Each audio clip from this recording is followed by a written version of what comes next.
Oi pessoal, tudo bom com vocês? Meu nome é Priscila Sanches e eu sou a criadora desse quadro maravilhoso que é o Storytime. Se você é novo aqui, essa é a 4ª temporada, então tem muito vídeo pra você assistir. Além disso, esse canal está rumo a 150 mil inscritos, então não se esqueça de se inscrever, ativar as notificações pra você não perder nenhum vídeo. E no mais, fiquem agora com a história de hoje.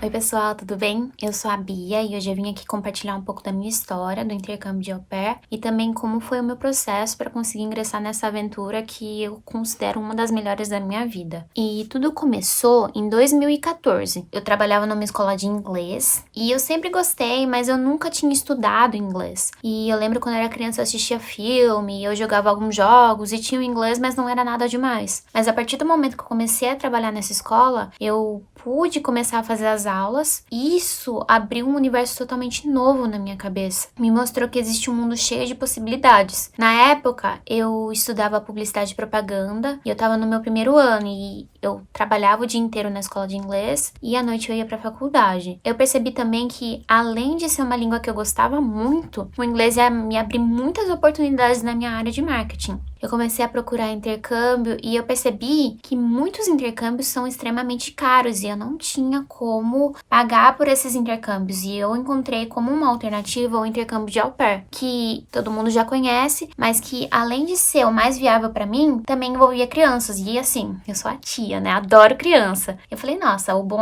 é unir o útil ao agradável, então beleza, vamos lá. Comecei a pesquisar algumas agências, na época eu lembro que eu conversei com a Experimento, conversei com a CI, mas eu me senti mais confortável com a STB. Então eu fui, fiz o teste de inglês, passei, tirei meu passaporte, mas as coisas não estavam fluindo. Eu lembro que eu marcava entrevista, não dava pra ir, eu tava trabalhando, e daí eu tinha que estudar, eu tinha trabalho da faculdade, depois eu vejo isso. E foi passando. Eu lembro também que na época, o ponto-chave que falou assim, deixa quieto. Minha irmã ficou grávida, eu falei, eu vou ficar aqui pra poder acompanhar o nascimento da minha sobrinha, e eu não posso perder isso. Pra mim, família é a coisa mais importante do mundo. Eu sinto que se eu não tivesse tomado essa decisão, muitas coisas poderiam ter dado errado. Isso foi em 2014. Na época, se eu tivesse ido, eu teria que trancar minha faculdade, não teria terminado os meus estudos, não estaria com um inglês bom, eu chegaria aqui, não teria vindo pra uma família que eu estou hoje, e tudo seria muito diferente. Passou o tempo, 2015, infelizmente, eu comecei a sentir alguns sintomas esquisitos, eu tava trabalhando muito, e começaram a aparecer manchas roxas no meu corpo, tava com muita dor de cabeça. Eu falei assim, nossa, deixa eu pesquisar aqui no nosso querido amigo Google, porque ele é o melhor médico de todos. Pesquisei no Google, joguei lá os sintomas, o que apareceu a primeira coisa? Leucemia. Eu falei, meu Deus do céu. Então, eu fui na UPA, eles escolheram vários exames de sangue, fiquei lá, tomei soro, enfim. Isso foi numa segunda-feira. Aí na terça-feira, seus exames deram errado, volta aqui pra gente colher de novo. Na quarta-feira eu voltei no médico, colheu tudo de novo. Deu errado, não, vem aqui. Resumo da história, no sábado eu estava internada, no domingo eu tive o diagnóstico de leucemia mieloide aguda. Isso foi em agosto de 2015. Parando pra pensar agora, eu vejo que todas as coisas têm um tempo pra acontecer, sabe? Mas na época eu não entendi, eu fiquei me perguntando, por que isso tá acontecendo comigo? Eu vou ter que deixar pra trás todos os meus sonhos, eu não vou conseguir terminar minha faculdade, eu vou ter que largar meu trabalho. E na época, sou grata, porque eu era muito ingênua. Eu não sabia a gravidade dessa doença. Porque eu não sei se vocês sabem, a leucemia é um câncer muito agressivo. E se você não se trata, você pode falecer assim na hora. E graças a Deus, por eu ter sido precoce e ter ido no médico com muita rapidez, eu tive tempo, eu consegui me tratar. Meu tratamento, graças a Deus, deu super certo. Eu não tive nenhum problema. Eu me tratei, fiz 5 ciclos de quimioterapia na minha cidade de agosto até fevereiro. Depois de fevereiro, eu continuava indo no médico para fazer acompanhamento, mas aí o meu tratamento já tinha acabado. Pude voltar para a faculdade, pude voltar pro meu trabalho. Um tempo depois, o médico me chamou no hospital de novo e falou assim, olha, você vai ter que fazer o transplante de medula. Eu aceitei, porque, querendo ou não, a doença podia voltar. E se a doença voltasse, Eu não ia ter o que fazer. E eu segui a orientação médica, eu morava em Sorocaba, me mudei pra Jaú. E lá em Jaú, em julho de 2016, eu fui internada e recebi o transplante de medula de um doador que eu não conhecia, porque na minha família ninguém tinha sido compatível. Eu tenho 3 irmãos, eles fizeram um teste de compatibilidade e ninguém tinha sido compatível. E graças a Deus, o meu doador já tinha sido cadastrado no banco de medula e a gente foi compatível e ele aceitou doar a medula pra mim. E eu sou muito grata porque foi uma chance que ele me deu de poder viver uma vida normal. O tempo passou, eu concluí meu tratamento, fiz tudo certinho, voltei pra minha vida normal, voltei pra faculdade, voltei pro meu trabalho de novo. Isso foi começo de 2017. Eu tinha perdido um semestre da faculdade, porque no meu primeiro tratamento eu consegui fazer meio distância, assim, fui fazendo daquele jeito, né? Mas, quando eu fiz o transplante de medula, eu precisei trancar a faculdade. Então, eu perdi esse semestre, mas quando eu voltei, eu falei assim, eu não aceito não me formar com os meus amigos. Então, eu cursei a faculdade de manhã e de noite para conseguir me encaixar de novo, conseguir voltar pra minha turma, para conseguir formar com os meus amigos. E olha, eu vou te contar, valeu a pena. Porque fazer trabalho com quem a gente já tem, assim, uma similaridade, com quem a gente já tem uma sintonia, é tudo de bom. E a gente conseguiu tão sonhado 10. Ai, gente do céu, meu orgulho é minha faculdade. Em 2018, eu estava formada, eu também já estudava inglês desde aquela época, desde quando eu trabalhava na escola de inglês, eu sempre achei que aquilo era muito importante, porque eu conseguiria uma vaga melhor numa multinacional, num emprego bom, eu sempre pensei nisso, muito foco na carreira, sabe? Mas eu sinto que o sonho do au pair nunca morreu dentro de mim, e aquela vozinha lá no fundo falava assim, e se você fosse fazer o intercâmbio, você já terminou sua faculdade, você tá bem? Eu falei, é verdade, né? Vamos ver se dá, porque eu vejo nos grupos que quem tem histórico médico não pode, né? Mas deixa eu perguntar pras meninas. Então, eu fui em grupão, eu perguntei nos grupos, falei assim, olha, aconteceu isso, isso e isso, eu tive histórico médico, eu tive leucemia, graças a Deus, tô bem. E assim, as agências vão me aceitar? Será que eu me encaixo? Ah, não, você não pode, porque você, imagine, ninguém vai te aceitar com seu histórico médico. Só se você mentir, mente na agência que elas nunca vão descobrir. Só que eu não minto, eu não acredito em mentira e eu acho que isso só te prejudica. E outra coisa, se eu mentisse ia ser burra, porque assim, imagina, Deus que me livre, bate na madeira 3 vezes. Imagina se eu tô aqui nos Estados Unidos e acontece algum problema e dá qualquer piriri e, enfim, não só pela mentira, por querer esconder alguma coisa da agência, mas também pensando na minha saúde. Eu queria fazer o intercâmbio, mas eu queria fazer da forma mais responsável possível. E nos grupos todo mundo falando que não dava, que não podia. Fui em algumas agências, voltei na SDB, porque eu já tinha conversado com eles no passado, né? Falou assim, não, devido ao seu histórico médico, você não se encaixa no programa de au pair. Eu fui conversar com o pessoal da Au Pair na América, na minha cidade, na Experimento. E isso era abril de 2019. Fui numa apresentação que eles fazem pra mostrar todo o intercâmbio de au pair, teve a apresentação de algumas meninas. Falei, nossa, eu tenho que tentar. Então eu fui conversar com o pessoal da agência e eles falaram assim, olha, isso não é um não, mas também não é o sim. O que a gente precisa é um laudo médico contando todo o seu histórico, assinado pelo médico, enfim. Peguei esse laudo, mandei pro pessoal da agência, que mandou pra Apia lá em Londres, e daí volta, e daí... Dezembro. Foram quase, de abril a dezembro foram 8 meses esperando nesse processo de conversa, desconversa, volta, revolta. E graças a Deus eu recebi a mensagem falando assim, olha, você conseguiu, você foi aprovada, você vai poder aplicar pro au pair. Eu falei, nossa, gente do céu.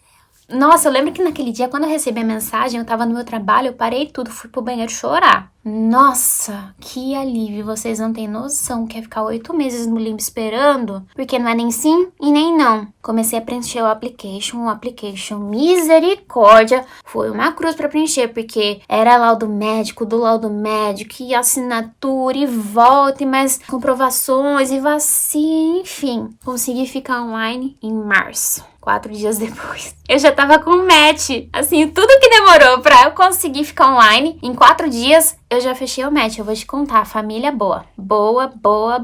É assim, é lógico que eu não aconselho ninguém a ser Alice, mas eu sou. Então, a família mora aqui na Pensilvânia, perto da Filadélfia, e eu tomo conta de 2 crianças, um menininho de 1 ano e meio e uma menininha de 5. Sensacional. Já tô dando spoiler que a família... Só tô de bom. 4 dias, fechei o match, que bacana, legal. Pandemia, Covid, fronteiras fechadas, intercâmbio mais uma vez pausado. Eu falei, nossa, na minha vez! Eu tava com 25 anos e eu tinha medo de, sei lá, a pandemia durar uma vida inteira e eu não consegui viajar. Falei, tá bom, vamos esperar, cada coisa acontece no seu tempo. Se não aconteceu agora é porque tem um porquê, então vai dar certo. Em julho saiu uma proclamação do governo que algumas famílias se encaixavam como exceção e a minha família, graças a Deus, se encaixava e a gente tentou. E graças a Deus deu certo. Eu sou da primeira leva da turma que aplicou com o NIE e, nossa, foi difícil, viu? Vou te contar, 50 dias de troca de e-mail com o consulado e vai e volta e pega a prova com a família, e carta do empregador e crachá, enfim, nossa. Se eu vou te contar uma coisa, burocracia, tô ninja. Se vocês precisarem, vocês vão falar comigo de burocracia, porque olha, eu sei de tudo. A minha entrevista foi agendada, isso era uma terça-feira, eu fui lá, nossa, tinha umas 10 meninas no dia fazendo a entrevista comigo, todo mundo ao pé, mas o consulado em si tava vazio. Então, por estar vazio, a gente conseguia ouvir tudo que o cônsul falava. E graças a Deus a gente só ouvia, sua vista foi aprovada, your visa was approved. Só isso que a gente escutava. Eu tava bem confiante, graças a Deus, apesar do tremedeiro, apesar de estar nervosa, apesar de tudo, eu tava confiante. E o meu visto foi aprovado, graças a Deus. Mas... ai, gente, parece piada que eu tô contando, mas é. Eu tirei o meu visto no consulado de São Paulo, eu morava em Sorocaba. Tirei meu visto foi impresso no mesmo dia, entregue pra mim. Falei, uhul, visto no passaporte, vou embora, tá tudo certo. Vamos fechar as malas e partiu. Isso foi na terça-feira. Na quarta, o consulado me liga e falou assim, senhora Beatriz, eu falei, infelizmente o seu visto foi impresso errado, você vai ter que voltar aqui pra gente reimprimir. Eu falei... falei, não acredito. Falei, tá bom, vou ir hoje mesmo. Não, a gente só tá abrindo de terça-feira, você vai ter que esperar uma semana. E assim, a minha viagem era na mesma semana, eles tiveram que adiar a minha viagem pra que eu pudesse fazer essa alteração no visto. Então tá bom, vamos lá, é só mais uma semana, adia essa viagem, vai lá. Pego o visto correto no consulado, partiu.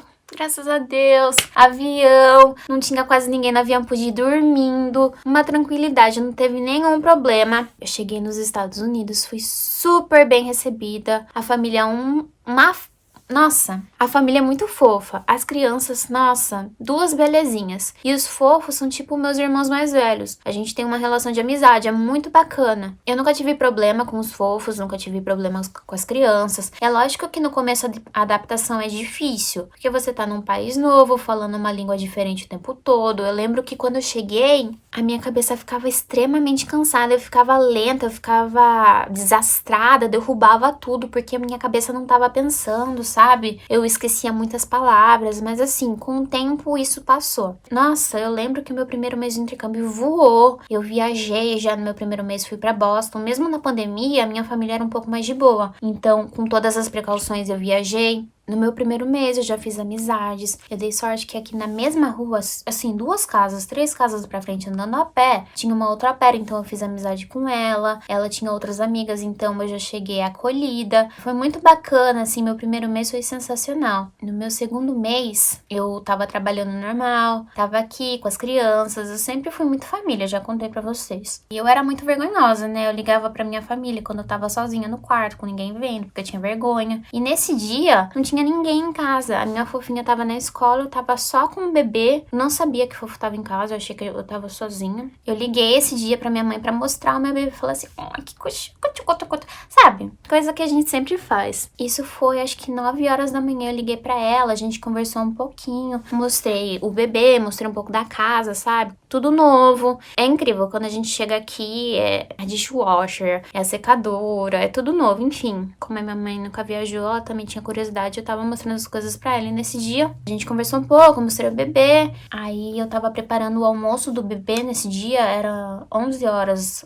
umas 2 horas depois de eu ter ligado pra ela. E a minha mãe ligou de novo. Eu lembro que o meu celular tava no counter e eu tava fazendo o almoço do bebê e assim, eu olhei pro lado, o fofo tava lá. Falei, nossa, minha mãe tá ligando, né? O fofo tá aqui, o que será que é? Mas eu vou atender a minha mãe, não tem como eu ignorar a minha mãe. Eu atendi o telefone e ela tava com uma cara triste, sabe? E eu falei, nossa, o que será que aconteceu? Eu falei, oi mãe, tudo bem? Ela falou, oi filha. Eu falei, tá tudo bem? Ela falou assim, o seu pai sofreu um acidente. Aí eu falei, ele tá bem? Ela falou assim, né, ele tá bem com Jesus. E eu falei, o meu pai morreu? Ela falou, seu pai morreu. Eu lembro que quando ela me contou isso, meu mundo desabou. Eu só lembro de estar no meu quarto e foi muito difícil.